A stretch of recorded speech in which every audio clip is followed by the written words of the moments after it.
Vous êtes sur Décideur TV, c'est Lex Inside, votre émission consacrée à l'actualité juridique et à l'actualité du monde du droit. Au programme de ce numéro, et si le Bitcoin était une devise étrangère, quels sont les nouveaux mécanismes instaurés par la JUB et IOP, l'application pour apporter la preuve de violence. On débute tout de suite cette émission. Et si le Bitcoin était une devise étrangère? On en parle avec mon invité Sylvain Paillotin, associé de SVZ. Sylvain, bonjour. Bonjour Arnaud. Tout d'abord, quelle est la définition d'une devise étrangère? Alors justement, il n'y a pas de définition claire de ce qu'est une devise étrangère. Pour autant, dans notre droit, c'est un concept dont découle un certain nombre de conséquences juridiques, et donc d'où l'intérêt de se poser la question concernant le Bitcoin. Quelles conséquences de la qualification d'une devise étrangère aurait-elle sur le régime juridique du Bitcoin? Alors pour l'instant, le Conseil d'État a considéré que le Bitcoin était un bien meuble incorporel. Ça veut dire? Ça veut dire que c'est une chose. Alors une chose que l'on ne peut pas toucher, mais c'est un bien. On raisonne bien en termes de bien et pas en termes de créance. Pour autant, on a le Code monétaire et financier qui inclut depuis peu une définition des actifs numériques et qui raisonne en termes d'exclusion par rapport à la notion de monnaie. C'est-à-dire que constitue un actif numérique toute représentation numérique d'une valeur qui n'a pas la qualité juridique d'une monnaie. Donc vous comprenez bien que si on considère que le Bitcoin est une devise étrangère, c'est donc que c'est une monnaie. Ça ne peut plus être, du coup, un actif numérique, ce qui est pour le moins paradoxal s'agissant du Bitcoin. Ça veut dire qu'il faut revoir la définition des actifs numériques? Exactement, ça met le doigt sur le caractère probablement inadéquat de cette définition, dont découlent des conséquences en termes de régulation AMF, mais aussi en termes de traitement fiscal de ces actifs. Donc les effets peuvent être importants. Alors, est-ce que le droit français positif est-il en mesure de reconnaître le Bitcoin comme devise étrangère? Alors, tout à fait. Effectivement, c'est une décision, ça serait une décision de la jurisprudence du Conseil d'État qui devrait infléchir sa jurisprudence ancienne. Ça peut être le cas en particulier du fait de l'adoption par le Salvador du Bitcoin comme monnaie ayant cours légal. Pour autant, les choses sont probablement pas si simples. Qu'est-ce qu'il faudrait pour qu'on arrive à cette décision? Alors, je vais plutôt partir de quel est l'état actuel, parce que justement, on présente souvent le Bitcoin le Salvador comme ayant adopté le Bitcoin comme monnaie légale, mais il faut bien comprendre que l'État du Salvador a en fait ajouté une monnaie légale à celle qu'il reconnaissait déjà, qui était le dollar américain. Donc on a maintenant en fait une alternative. Les Salvadoriens peuvent payer leurs impôts en dollars US et en Bitcoin. À mon avis, pour qu'on puisse sans nul doute considérer que le Bitcoin est une devise étrangère, il faudrait qu'un État reconnaisse le Bitcoin comme unique monnaie légale. Donc qu'il n'y ait plus de choix entre deux monnaies. Et ça pourrait se faire? Tout à fait. Techniquement, rien ne s'y oppose. Il suffit, entre guillemets, d'obliger les acteurs économiques de cet État à libeller les prix en Bitcoin, à régler leurs créances en Bitcoin, et donc à reconnaître le caractère libératoire du paiement en Bitcoin, et évidemment de les obliger à payer leur contribution fiscale en Bitcoin. Pour autant, évidemment, les obstacles techniques, politiques, géopolitiques sont très très très importants. C'est pour ça qu'on ne peut envisager ça à ce stade que sur des petits États comme les États d'Amérique centrale, les États d'Asie du Sud-Est ou certains... Oui, parce qu'on imagine un État de l'Union européenne, c'est compliqué. Évidemment, l'appartenance à la zone euro est ce qu'elle est, et puis il y a des challenges je vous dis, géopolitiques, géostratégiques liés à ça, et qui sont très importants. Et il est peut-être bien de réfléchir un peu en amont, parce que faire du Bitcoin sa monnaie légale, c'est aussi pour un État se départir d'outils de politique monétaire, par définition, l'État ne contrôlera plus l'émission de la monnaie. C'est une caractéristique essentielle du Bitcoin, c'est qu'aucun État ne contrôle son émission. Son émission est contrôlée par le code du Bitcoin. On va conclure là-dessus. Merci d'être venu sur notre plateau. Avec grand plaisir, merci à vous.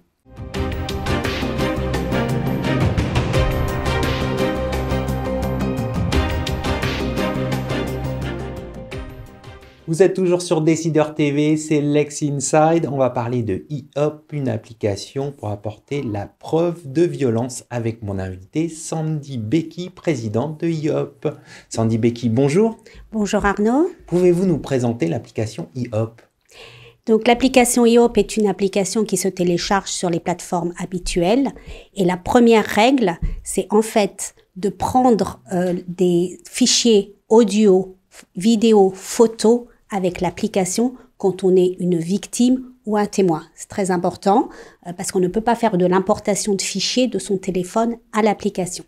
Une fois que ces fichiers ont été capturés avec l'application, ils vont donc être traités par la blockchain. Qu'est-ce que cela veut dire? C'est qu'il va y avoir une empreinte de ces fichiers. Donc, ce sera une empreinte unique, comme le sont nos empreintes digitales. Donc, il y aura un horodatage, une géolocalisation, cette empreinte. Donc, ça va rendre le fichier infalsifiable. Et ensuite, il sera transféré automatiquement vers un coffre-fort numérique jusqu'à ce qu'il soit restitué aux autorités judiciaires.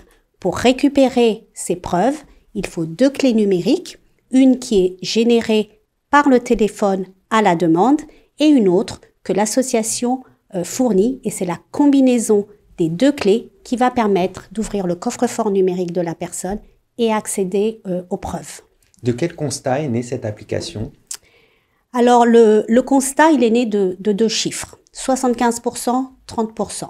75%, c'est le pourcentage de gens qui vont porter plainte quand il y a détérioration, vol, dégradation sur un bien matériel. 30%, c'est le pourcentage des gens qui vont porter plainte quand il y a eu agression sur leur personne. Donc, vous voyez le décalage énorme.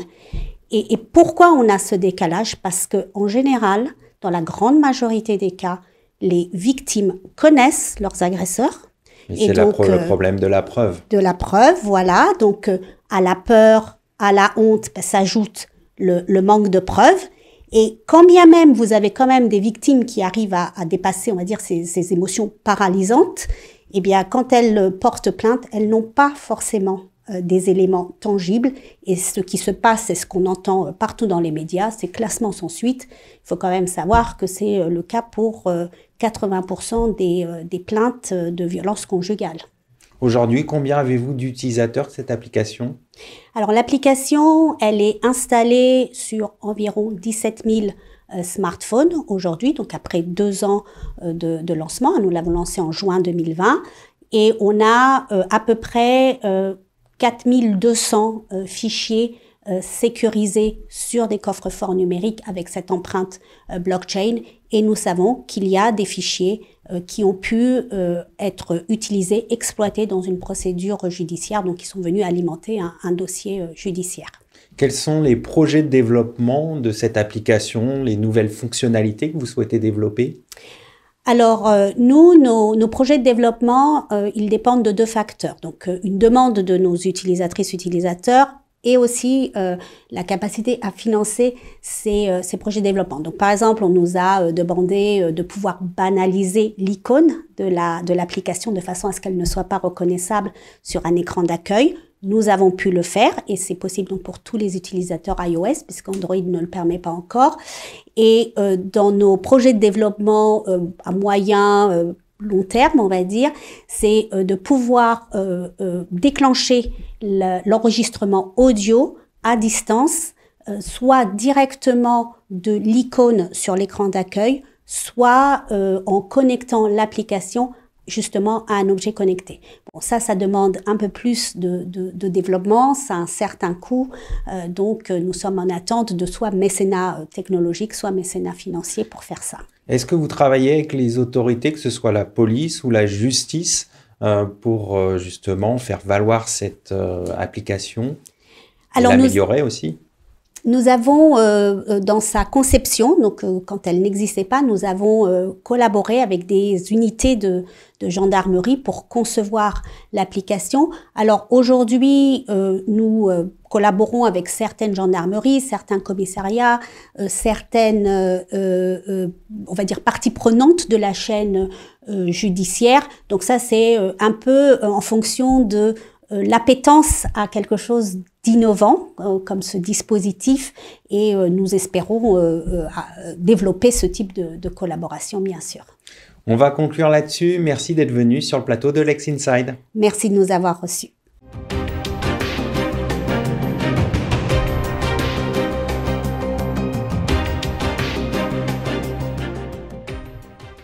Vous êtes toujours sur Décideur TV, on va parler introduction de la JUB et du brevet unitaire en Europe avec mon invité Jean-Christophe Rolland, président de la CNCPI. Jean-Christophe Rolland, bonjour. Bonjour. Alors quel est l'intérêt majeur du brevet unitaire ? Excellente question, merci. Depuis 1978, nous disposons déjà d'un système de délivrance d'un brevet européen par une procédure unique. Cela étant, ce brevet, suite à la délivrance, éclate en autant de brevets nationaux. Avec le brevet à effet unitaire et la juridiction unifiée du brevet, qui va avec, les entreprises, les titulaires de droit, disposeront avec un seul brevet et une seule juridiction de la possibilité de protéger leur innovation. Sur le plan politique, il faut savoir que c'est le résultat d'une longue négociation, plus de 50 ans de négociation.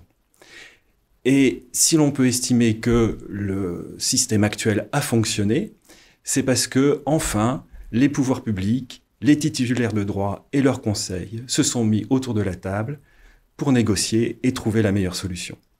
Sur le plan économique, c'est la brique qui manquait au système pour faire de l'Europe un enjeu et un lieu de propriété industrielle. Il faut savoir que seulement 10% des PME, PMI innovantes disposent de brevets, alors que celles qui en disposent ont une rentabilité et des niveaux de rémunération de leurs collaborateurs souvent jusqu'à 20% supérieurs.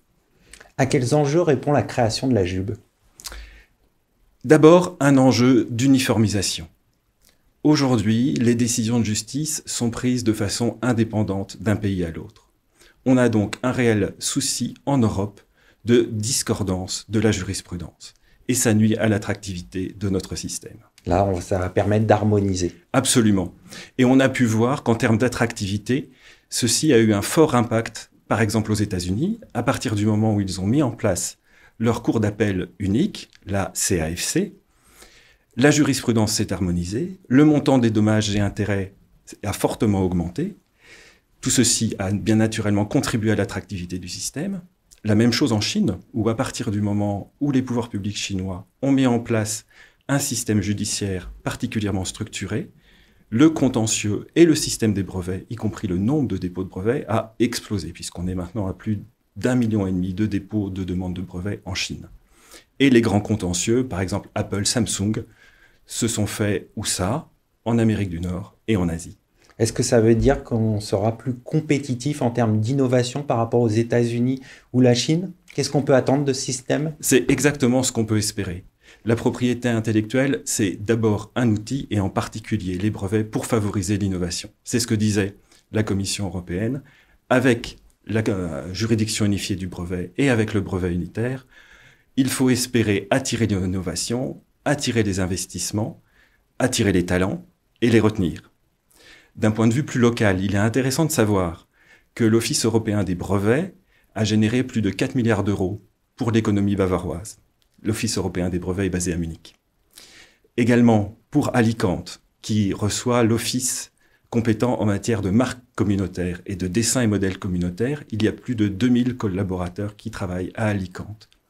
Et Paris va être la place de la division centrale de la juridiction unifiée du brevet. On ne peut donc qu'espérer un effet similaire et positif pour Paris, et espérer également que ceci renforce le rôle de Paris comme place de droit en Europe et dans le monde. On va conclure là-dessus. Merci d'être venu sur le plateau de Lex Inside. Merci à vous. Merci à toutes et à tous pour votre fidélité et rendez-vous très prochainement sur Décideur TV pour un nouveau numéro de Lex Inside.